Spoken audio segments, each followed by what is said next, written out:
pain in horse riders, the incidence is quite high. I'm not quite sure what the figures are, but I certainly know back pain in the general public is now so common that some researchers are saying that it's actually normal. Now, there's no such thing as non-specific back pain. If you've been given a diagnosis of that, it basically says the person who diagnosed you has not got enough skills to clinically assess you. Not saying they don't have other skills, but they certainly don't have the skills in this. So when we look at the causes of back pain, there's quite a few features. We've got the bones, the vertebra, and they stack up on top of each other. There's ligaments and joint capsules and fibres that hold that together.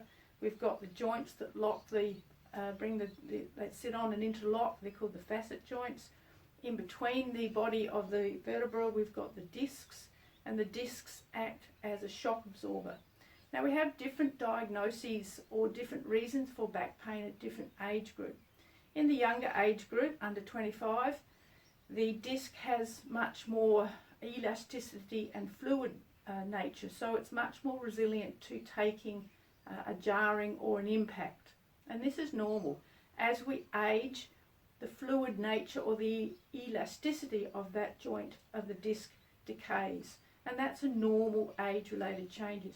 So in the older age group, we may well have arthritic changes, again quite normal. We might have a loss, some people don't, a loss of the disc height.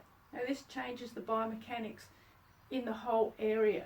Now as we age, we certainly adapt.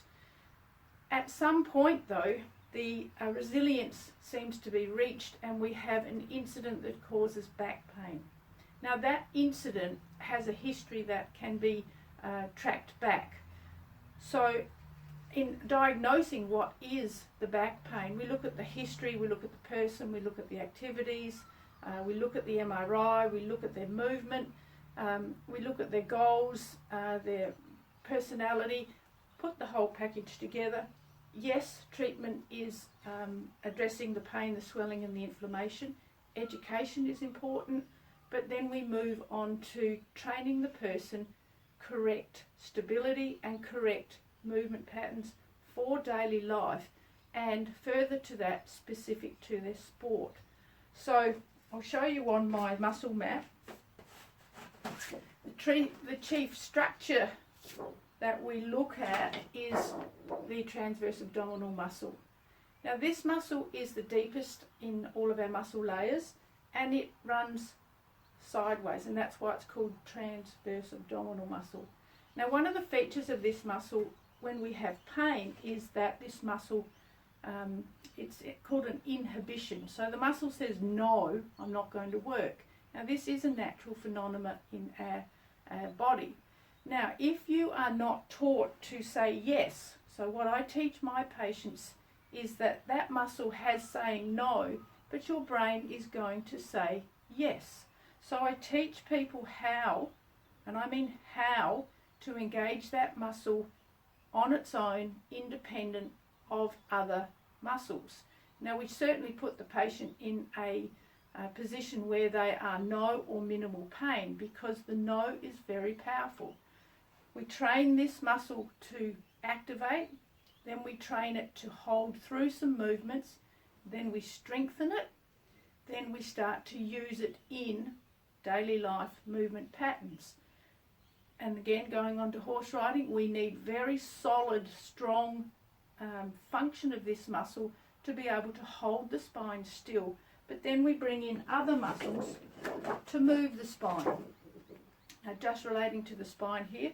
So our abdominal muscles, these are on top of the transverse. These also are stabilizing muscles, but they are dominant moving muscles. The transverse is static or isometric, it holds, whereas these muscles actually start to move us. Now the conflict comes when the deep core muscle doesn't hold the spine still, and these muscles then move the spine. So we get this many micro incidents of movement, and over time that's when we have I've had a back pain. So we've got our diagonal muscles, and they run from the outside to the inside and from the inside to the outside. We've also got our long six-pack or the rectus abdominal muscle. Now if we go to the back of the spine, we've got many contributing muscles to movement for horse riding, but we've also got a conflict again of how these muscles, if they don't have a stability base, how they move can alter. So that then alters the movement that you've got happening in your, say for your shoulder or your upper back. So many micros makes a macro, and all of a sudden you've got pain. You go to your doctor. If he's not skilled in diagnosing back pain, then you've got misinformation.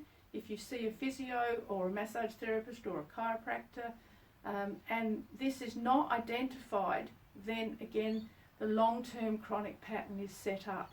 So every single back pain needs to be assessed correctly. It certainly needs to be treated and respected, but the long-term outcome comes with training these stabilising structures, then functional movement training, so that you learn to move absolutely correct, so that you don't return to those back pain states. So if you want further information on that, certainly give me a call.